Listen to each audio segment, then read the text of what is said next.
are chatting today, myself and Imelda, about water use licenses. Yay! If any of you don't know, we are Aquafiction and we specialize in all things water. But I think our big passion is to get people to first understand everything about water. Yes. And that's why the purpose of this would be, let's start with the basics. And just everybody's talking about WULAs, which is a water use license application, but nobody really actually knows what is it. So before we can talk about applications and where we're going with it, first question is, what is a water use license? Dun, dun, dun. Well, what's quite interesting for me, thank you so much, Gerrie, for the conversation, is that I think I learned this quite early in the water industry, when you're talking to people and you assume everybody knows everything. And we also don't know everything ourselves. You know what they say about assumptions. Oh, yes. We all know that joke. But what's quite important is just to also remind ourselves, what are some of the basics? What are the important things that we all need to be up to date with? So in terms of WULAs, what are they? I would actually say I would take one small step back and say, what is water authorization? More specifically, and water authorization for me is getting legal permission to use your water. And that's basically it. But but use authorizing any water? Tap water, what water? No. Tap water is actually governed by the municipality, a different group of people. They actually assume the responsibility of that. But water use authorizations are specifically when you become your own water service provider. And with that, it triggers a lot of different types of responsibilities. Because somebody has to be responsible for all things actually, kept in balance.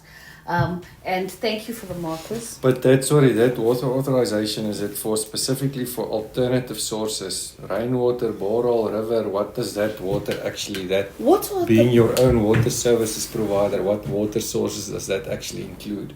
Well, generally with your water services, it includes borehole water, it includes river water as well. Those are your two major water users. But under authorization, it also includes whether or not you are going to be busy in a space where you might actually damage a water course, adjust it, or change the way in which a natural system is going to behave. Sorry, and just again a step back. A water course is what? Is it a river, a pond, a dam? So I have this dream of, building some exciting bridges over a few wetlands, for my own interest's sake. But even for me to be able to do something like that, I might have a significant negative impact on that pond, that wetland, or wherever I'd like to, do this activity. And with that, there's a certain level of responsibility. If I'm going to mess it up to fulfill my own personal dream to build a bridge over a wetland, it doesn't mean that I'm not going to affect somebody else's ability to still appreciate that same space. So it's not as simple as we have a river, we have a possibility of groundwater, drill a hole, put a pipe in the river and absolutely not. I think even when I think of, for me, water use licenses are very similar, in fact, exactly the same as a driver's license. Some of us, I won't mention names, but myself specifically, failed my license a fair number of times before I actually got it. And it doesn't mean because we can drive that we're all legally allowed to be on the road. And while we go through the K53 process, we actually learn what are the rules of engagement. Likewise, if you want to use water, if you want to take the responsibility of providing your own water, you need to understand what are the rules of engagement. What is the K53 process you need to understand with, this process where you decide, I want to be on the road. There is a possibility that if you misbehave, there will be infringements and we'll get fines and, we want to hide from the traffic cops and all the other crazy things.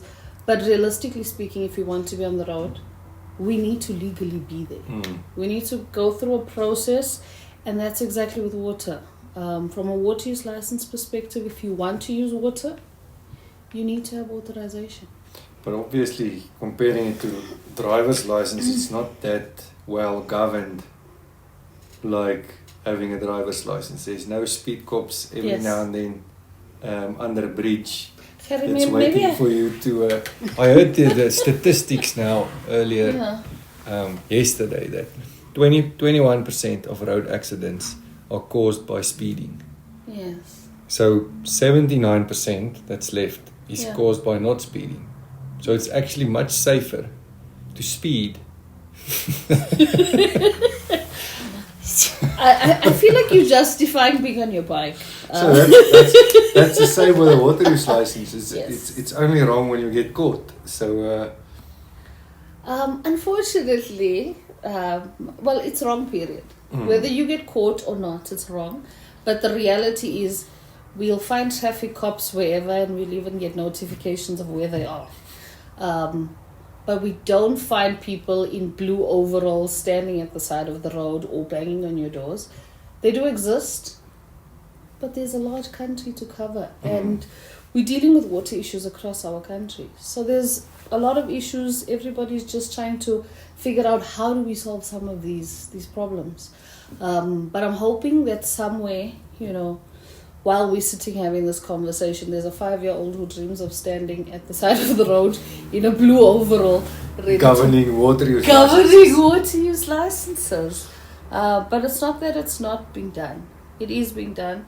We'd like to see it being done a lot more, a lot regularly. But what is also important is I feel like our state of our water resources, the national state of our resources, is actually saying to us that we need to do more. I don't know about you, but I used to jump around in rivers and dams quite a lot as a little kid, and I don't want to see anyone's kid in there. So that says that we have actually done something wrong for a significant amount of time. Yes. If we actually, cringe about the fact of seeing, little kids jumping in this water, and between jumping in this water, we all took a sip or two. But it's also not, it's not too late to fix it. No. It's not too late to start doing things right. And one of that is complying. Yes. Making sure if we all stick to the rules, then water becomes a source that we can safely drink and jump in the rivers and swim in the dams again. Yes, absolutely. In fact, I think, and maybe this is just my personal journey, I feel that we can always do more. Nothing is beyond fixing, repairing, but what we need to do is assume responsibility. We've got to decide, either I'm part of the solution and I'm going to do things right, or either I'm part of the problem. And if I'm part of the problem, how am I fixing that, or am I waiting for somebody else to fix it? If we're all waiting for somebody else to fix it, nothing's actually going to happen. You don't actually have to choose to be part of the problem. If you don't choose to be part of the solution, then you are default. You are by default part of the problem. Absolutely. So no, it's a. I mean, we need to comply. We don't have. We've got little time left. If you look at our water resources, water sources, contamination, the stuff that we've done wrong, where we are, I think people seriously need to have a look, and whether it's policed or not, to be compliant and to do things right. I think back in the day there was that ad for your TV license from SABC. Yes. Pay your TV license. It's the right thing to do. Get a water use license. It's the right thing to do. But I think it's also, there's long-term benefits, and I think we'll get to that discussion in some of the next discussions but why do we need a water use license? I think we understand a little bit what is a water use license. You said earlier about getting water use authority to make sure you use it responsibly, and the right quantities, the right qualities, the right processes. Absolutely. What it affects in nature, what it affects in the people around you, the natural water courses, the whole shebang, to make sure that is covered and we do things right. But what I think we also need to discuss in depth probably is why do we need a water use license? Yes. We understand now what it is, but why do we actually need it? If it's not policed, if it doesn't affect me directly, I mean, whatever I do, it's the downstream guy's problem. And then from there is what do we actually do to get a water use license? And then the most important part is what do I do to keep a water use license? It's one thing to get your driver's license, but if you continue to drive like a hooligan, you're not going to keep it forever. So Gerrie, please don't be part of the 21%. Please. I'm trying my best. But I also don't want to be part of the 79% that causes accidents because I'm too slow. So don't be too slow to get your water use license. So you need to have a bit of balance between the two. Exactly. I think there's, just in terms of water, there's so many great conversations that we can have. And you know what I think is interesting for me is we might feel that we are the upstream user, but to some extent we are all the downstream users. I mean, almost none of us are living in the mountains. I mean, I'm not sure if you are a mountain man on the weekend. I'm trying my best on the weekends. I drive the mountains with my bike. But we're actually all downstream from our bad behavior in the past. Exactly. So while we might feel that we are comfortable wherever we are, there's somebody upstream who potentially can negatively impact however you feel safe your environment actually is. So likewise, when we are on the receiving end of bad water, bad services, we need to understand that our actions as well will be negatively impacting somebody else as well. So while we are handing out the punishment, we need to be very aware that we're being served the same poison we're deciding to dish out to other people. Yeah, I'm very excited about some conversations to come, because I'm immediately thinking, how do we, instead of policing it and hitting people with a stick, how can we put systems in place to actually reward people for doing the right thing, because that's also not in place. And I think that's important. And while the stick could be a method that works, I mean, but also with the stick, there's a lot of trauma associated with that. But if we actually understand that we are part of the system, and we're not just the superior being looking down at the water, but our very existence is completely tied. It's tied into the water resources. So if we clean up our own house, we will be in an environment that makes more sense. It makes us happier, it makes us feel good. Makes us alive. It does. It makes us live. So I think for me, just in terms of specifically around water authorization, there's actually 4 important types of water authorization which exist. And I'm going to use your board here if you don't mind. Stick to this lower corner. Okay. For all the. Are you putting it in a box? So there is Schedule 1 water use, which is like an insignificant, it's a very low volume of water. This is like sprinkling your garden, and this is also a form of water authorization, but it doesn't need DWS or the municipality to get involved when you're using, significantly low amounts of water. Then there's the existing lawful users, which are individuals who actually started using this water 2 years before the National Water Act came into effect. Which was when? The Act came into effect in 1998. So it's all water users that existed before 1996. And then we have GA, General Authorizations. And this one has a lot of limits. So I think even when I look at GAs, I think there were a lot of great scientists who sat down and looked at very restrictive amounts of water. And this is based on your location, how much water you can actually use. But based on your location, what water is available. There's some places where a GA doesn't even apply because there is no water available in these spaces at all. And then this is where most of us fall. This is a water use license application. This is a WULA. So this is where most of us as people, as businesses, as schools, this is where we are.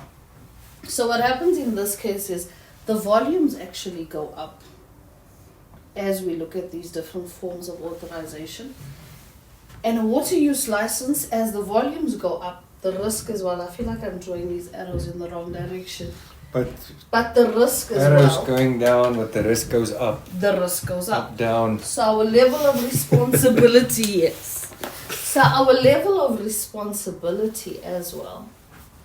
Okay, I'm drawing this in the wrong direction. So as the risks go up as we move closer to a water use license, our level of responsibility is also significantly higher. So for me, when I look at water use license applications, it is specifically when we're looking at water use volumes, which are high, where most of us are. To have our businesses and our schools functional, we need fairly high volumes of water. There's increased risk, and for that reason, there is a higher level of responsibility and more information that we need to understand about those resources and what are some of the rules that actually govern how we use our water. Okay. Yeah, thanks. I think there's obviously, having this now known, the next discussion is why would we obviously need a water use license? Because we've got municipal infrastructure falling apart, more and more people looking for alternative sources and not understanding the long-term effects of using alternative sources and the responsibility that comes with that utilizing alternative sources. Absolutely. And I think even when we look at using alternative sources, the fact that we are able to get some guys out there to drill a borehole, or we can send somebody to get water for our business from a river, it doesn't necessarily make it right. I mean, I'm sure there's at least about 30 drivers who are on the road without a license. It does not mean that they're compliant. Just and because you can doesn't mean you're allowed to. It doesn't mean that you're allowed to. And while red tape irritates everybody to our wits' end, the red tape is partially there to protect us, but it's also there to protect the other people around us.